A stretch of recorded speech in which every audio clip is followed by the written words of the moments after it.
But speaking of independent journalists, have you guys heard that thing about the night vision goggles? No. In Vietnam? I heard the color. Oh, Yeah. okay, yeah. Okay. Explain this to me. This is weird, dude.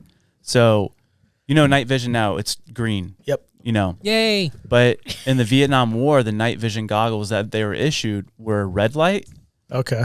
And like multiple people in the U.S. military that were using them were seeing what they were reporting as flying demons. Ooh, stop. And so there's an instance where they're flying these helicopters in Vietnam. It was a safe zone, no hostility, and then the gunner in the back just started shooting, and the pilot's like, "What are you shooting at?" And all the other helicopters are like, "What?" And they start shooting. They all saw the same thing? This guy, he was like panicked, and he's like sweating, and like it looked like he was like seeing a demon. Yeah.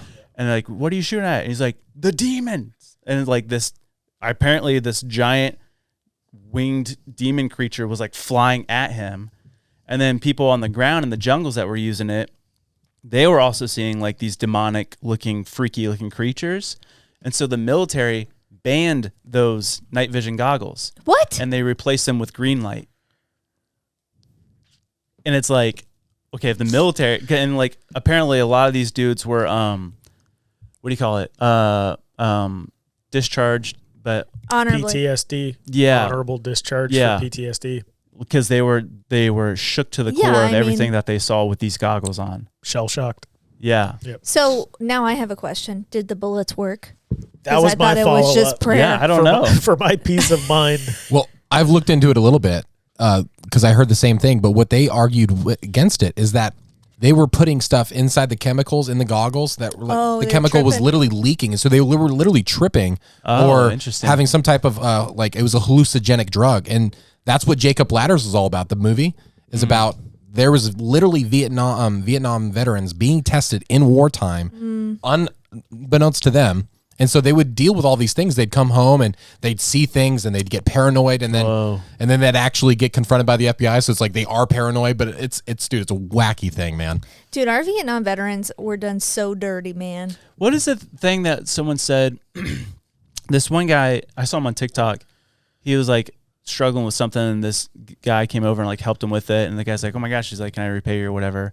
And he's like, "Don't." He's like, "I don't want any money or whatever." But what you can say is anytime you meet a veteran from Vietnam, just say welcome home, because the U.S. government did not have a welcome home parade for the troops that came back from Vietnam. Yeah. It's like, that really stinks, dude. Yeah. I mean, there was like... I didn't know that. There was because like riots against the... Who cares, though? On the behalf of all of our country, that's a bummer. Think about the contention. So, like, we ultimately lost the war, but then also there was so much protesting against the war period. So, like, it was a country divided. And, like, that just stinks, so we couldn't just celebrate. But they won't... They'll never had. say that we lost the war. We just withdrew from it. Yeah, okay. Yeah. It's like...